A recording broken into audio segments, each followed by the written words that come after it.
அனைவருக்கும் வணக்கம். நீங்க பார்த்துட்டு இருக்கிறது ஸ்ரீ விஷ்ணு ஜோதிடம். நான் உங்க லட்சுமி நாராயணன். நாம இந்த வீடியோல மேஷ ராசிக்கு 7.5 சனி எப்படி இருக்கும், 2026 பிறந்திருக்குது. 7.5 சனின்னு சொல்லக்கூடிய விரய சனியில இப்போ நீங்க இருக்கிறீங்க மேஷ ராசிக்காரர்கள். உங்களுக்கு இந்த 26 மட்டும் இல்லாம அடுத்து வரக்கூடிய ஒரு 3 வருடங்களோட பலன்கள் என்ன, அதுக்கு நம்ம எப்படி தயாராகணும், இந்த வீடியோவோட ஒட்டுமொத்த சாராம்சமே எதை நோக்கி இருக்க போகுது அப்படின்னா, இந்த 7.5 சனியை எப்படி தொல்லை இல்லாம கஷ்டங்கள் இல்லாம அழகா சமாளிக்கிறது, அதுக்கு உண்டான வழிமுறைகள், அதை தான் இந்த வீடியோல நம்ம பார்க்க போறோம். கடைசி வரைக்கும் பார்த்தீங்கன்னா ஒரு நல்ல புரிதல் உங்களுக்கு கிடைக்கும். டைம் வேஸ்ட் பண்ணாமல் இன்னைக்கு வீடியோக்கு போயிடலாம். அதுக்கு முன்னால் என்கிட்ட உங்களோட ஜாதகத்தை கொடுத்து தனிப்பட்ட முறையில் ஜாதக பலன்கள் தெரிஞ்சுக்கணும்னு நினச்சிங்கன்னா கீழே என்னோட வாட்ஸ்அப் நம்பர் கொடுத்துருக்கேன், அதில் நீங்கள் தொடர்பு கொள்ளலாம். வாங்க இன்னைக்கு வீடியோக்கு போகலாம்.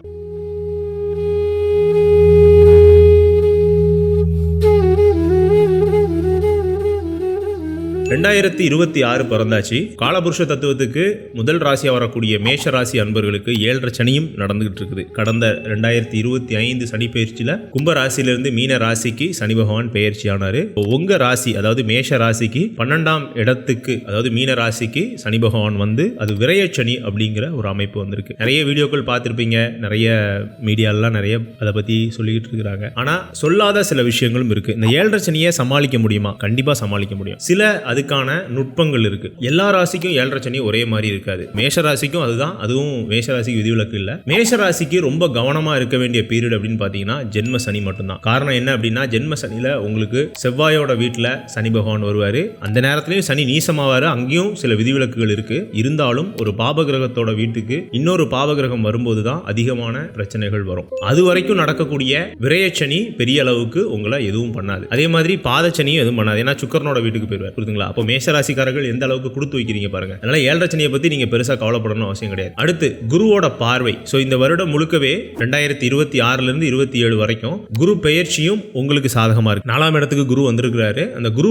வந்ததோட மட்டும் இல்லாம 12ஆம் ராசியில் இருக்கக்கூடிய சனி பகவானையும் பார்த்து இந்த விரயச்சனியோட பாதிப்பு கொஞ்சம் கூட இல்லாம பண்ணிடுவார். புரியுதுங்களா? இது 26, 27 உள்ள கிரக நிலை. இந்த 7.5 சனியை எப்படி சமாளிக்கணும்? முதல்ல 7.5 சனினா என்ன? 7.5 சனிங்கிறது நம்ம ராசிக்கு 12வது ராசி, நம்ம ராசி மற்றும் 2வது ராசி, இந்த 3 இடங்கள்லையும் சனி பகவான் வரக்கூடிய காலகட்டம். ஒவ்வொரு ராசிலையும் 2.5 வருடங்கள் ஏறக்குறைய சனி சஞ்சரிக்கிறதுனால மொத்தம் 7.5 வருஷம் அப்படிங்கிற அந்த அமைப்பை சொல்லுது. அதனாலதான் 7.5 நாட்டு சனி, 7.5 சனி, இப்படி இதுக்கு நிறைய பெயர்கள். இது என்ன பண்ணும் அப்படின்னா, இப்ப சனி போல ஒரு நபருக்கு கொடுப்பாரும் இல்லை, அவரை போல கெடுப்பாரும் இல்லைன்னு ஒரு வார்த்தை உண்டு. காரணம் என்ன அப்படின்னா, எவ்வளவு பெரிய மனிதரா இருந்தாலும் அவரோட வாழ்க்கையில 30 வருஷத்துக்கு ஒரு தடவை அந்த 7.5 சனியை சந்திச்சிருவார். அதுதான் எவ்வளவு பெரிய கோடீஸ்வரரா இருந்தாலும் சரி, அடுத்த வேலைக்கு சாப்பாட்டுக்கு வழி இல்லாதவர் கூட கண்டிப்பா அந்த 7.5 சனியை அவங்க வாழ்க்கையில ஒரு 30 வருஷத்துக்கு ஒருக்க சமாளிச்சாகணும். அப்படிப்பட்ட ஒரு எல்லாருக்கும் நியாயம் அளிக்கக்கூடிய, எல்லாருக்கும் நடு நிலையா இருக்கக்கூடிய, அவங்களோட கர்மாவை பார்க்கக்கூடிய ஒரு காலகட்டம் தான் இந்த 7.5 சனி. அதுலயும் ஜென்மசனி காலகட்டம் தான் மிக கவனமாக இருக்க வேண்டிய காலகட்டம். ஏன்னா உச்சி வெயில் மாதிரி வேற ஒன்றும் இல்லை. இதுதான் 7.5 சனி. இது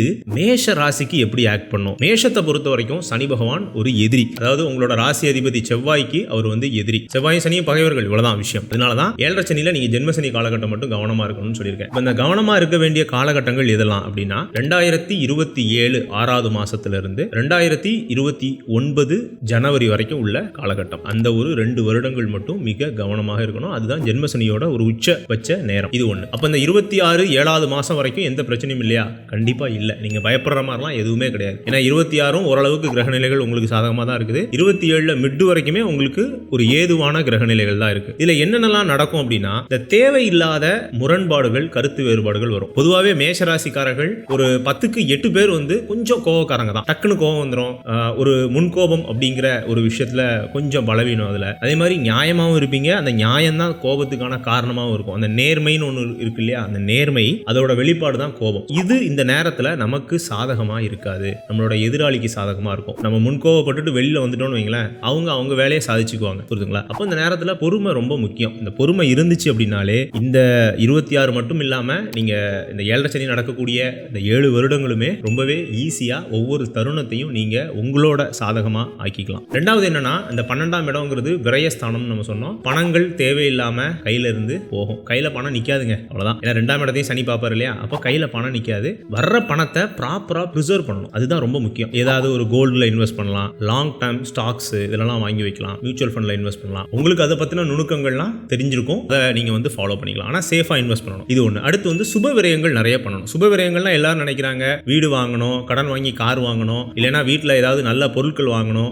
அல்லது டூர் போகணும், இதுதான் சுப விரயங்கள். கண்டிப்பா இதெல்லாம் சுப விரயம் கிடையாது. சரிங்களா? இது நமக்கு செஞ்சுக்கக்கூடிய நம்மளோட கன்வீனியன்ட்டுக்காக செஞ்சுக்கக்கூடிய விஷயம். சுப விரயம் அப்படின்னா தான தர்மம், ஏழைகள், வயசானவங்க, ஊனமுற்றோர்கள், உயிரினங்கள் எல்லாருக்கும் செய்யக்கூடிய தான தர்மம், அவங்களோட ஏதோ ஒரு கஷ்ட காலகட்டத்தில் நம்மளால செய்யக்கூடிய ஒரு உதவின்னு ஒன்று இருக்கு இல்லையா, அதுதான் சுப விரயம். அதனால சுப விரயத்தை போய் நம்ம வந்து கடன் வாங்குறதுலையும் வீடு வாங்குறதுலையும் வீடை மாற்றி அமைக்கிறதுலையும் அது கிடையாது. அது சுப விரயமே கிடையாது. அது நிறைய பேர் அது ஒரு மிஸ் அண்டர்ஸ்டாண்டிங்காக இருக்குது. சுப விரயம் அப்படின்னாலே நீங்க மற்றவங்களுக்கு அவங்களோட கஷ்ட காலத்தில் செய்யும் போது அது உங்களுக்கு புண்ணியமா மாறி உங்களுக்கு நன்மையை செய்யும். இதுதான் சுப விரயம். அது இந்த 12ஆம் இடத்துக்கு சனி வரும்போது நிறைய அந்த குட் டீட்ஸை நீங்க வந்து பண்ணுவீங்க உங்க வாழ்க்கையில. உங்கள்கிட்டயும் அதே மாதிரி நபர்கள் நிறைய பேர் வருவாங்க. நிறைய பேர் வந்து ஹெல்ப் கேட்பாங்க, நிறைய பேர் வந்து உதவி கேட்பாங்க. ஈவன் உங்களுக்கு ரொம்ப தெரிஞ்சவங்க கூட உங்கள்கிட்ட வந்து உதவி கேட்கறதுக்கான வாய்ப்புகள் இருக்கு. நீங்க செய்யுங்க, தயவு செஞ்சு செய்யுங்க. சரிங்களா? அதெல்லாம் வந்து எந்த வகையிலுமே குறப்பட்டுக்க வேண்டாம். அடுத்தது 3வது விஷயம் என்ன அப்படின்னா, எதுக்கு எடுத்தாலும் நம்ம கொஞ்சம் உணர்ச்சி வசப்படுவோம். இந்த சனியோட ஆதிக்கம் வந்து அதாவது ஒட்டுமொத்தமா உங்களை அந்த 7.5 வருஷமும் எதுல நம்மள பலவீனப்படுத்துது அப்படின்னா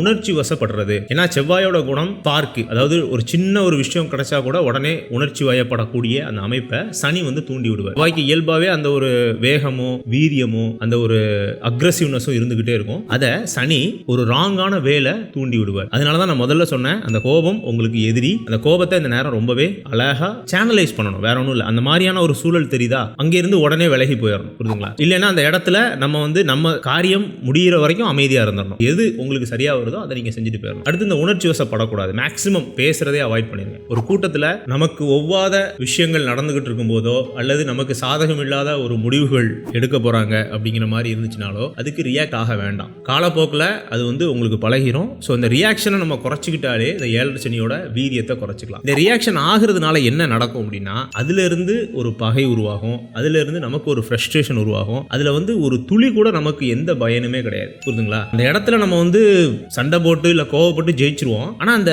ஜெயிச்சதை நம்மளால அனுபவிக்க முடியாது. வேற ஏதாவது வழியில அவங்க சாதிச்சுட்டு போயிருவாங்க காரியத்தை. புரியுதுங்களா? அப்போ அந்த கோபம் உணர்ச்சி வசப்படுறது நான் தவிர்க்கணும் அப்படின்னு நான் சொல்லுவேன். அதே மாதிரி சொன்னபடியே இந்த சனி எப்போதுமே வந்து சோம்பலையும் கொடுப்பாரு. பொதுவாகவே செவ்வாயோட அம்சத்தில் பிறந்தவங்க யாரும் சோம்பேறிகள் கிடையாது. ரொம்பவே ஷார்ப்பா இருப்பீங்க.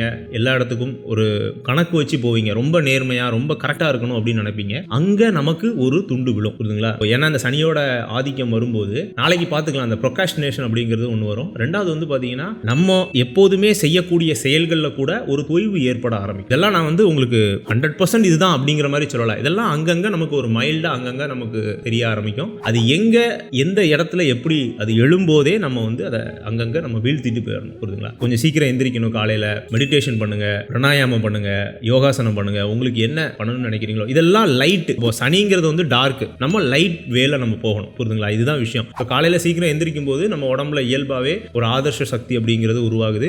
அதை ஒரு அமுத வேலை அப்படின்னே வள்ளலார் சொல்றாரு. ஸோ அப்படி பார்க்கும்போது மேஷராசிக்காரர்கள் அடுத்த ஒரு 7 வருஷம் அப்படி பிளான் பண்ணீங்க, ஒரு பிரம்ம முகூர்த்தத்தில் எழுந்து ஒரு 2-3 மணி நேரம் உங்க வேலையை அழகா பார்க்க ஆரம்பிச்சீங்கனாலே இந்த 7.5 சனியை ஈஸியா தடுத்துடலாம். நான் முதல்ல சொன்ன மாதிரி இந்த வீடியோ வந்து உங்களை 7.5 சனி இப்படி இருக்கும் அப்படி இருக்கும்னு பயங்காட்டுறதுக்காக உருவாக்கப்படல. இந்த வீடியோட ஆப்ஜெக்டே இதுல இருந்து ஈஸியா தப்பிக்கலாம். அந்த தப்பிக்கிறதுக்கான வழிகளை தான் நான் இப்ப சொல்லிக்கிட்டு இருக்கேன். அதனால இந்த காலையில அதிகாலையில எழும்புறத ஃபர்ஸ்ட் ஒரு நம்மளோட தலையாய கடமையா வைங்க. ரெண்டாவது வந்து இந்த உதவி செய்யறது, சுப விரயங்கள் அப்படிங்கிறது தான தர்மங்கள் பண்றது, வீடு வாங்குறதோ வாகனம் வாங்குறதோ கிடையாது. அதெல்லாம் நம்மளோட கன்வீனியன்ட் அதிகப்படுத்துறது. அதாவது இந்த 7.5 சனிலேயே நம்மளோட கன்வீனியன்ட்லாம் அதிகப்படுத்தக்கூடாது. நம்ம கஷ்டப்படணும். இயல்பாவே நம்மளை கஷ்டப்படுத்திக்கணும். ஒரு பழைய கார் வச்சிருக்கீங்களா அல்லது பழைய வண்டி வச்சிருக்கீங்களா, பரவாயில்ல ஓட்டுங்க. ஒரு 3 வருஷம் 4 வருஷம் அதை ரிப்பேர் பார்த்து ஓட்டுங்க. புதுசா வாங்கும் போது தான் அங்க வந்து ஒரு கன்வீனியன்ட் வருதா, அப்போ இந்த கன்வீனியன்ட்டுக்கு காம்பன்சேட் பண்ற மாதிரி இன்னொரு இடத்துல பிரச்சனை வரும். புரியுதுங்களா? இப்போ நான் சொல்றது உங்களுக்கு அந்த ஒரு கரெக்டா அது உங்களுக்கு வந்து அடாப்ட் ஆயிருக்கும்னு நினைக்கிறேன். காரணம் இந்த 7.5 சனிங்கிறதே இயல்பாவே அவரே கஷ்டப்படுத்துறதுக்கு தான் வராரு. அப்படிங்கும்போது நம்மள இன்னும் கன்வீனியன்ட் அதிகப்படுத்தணும் போது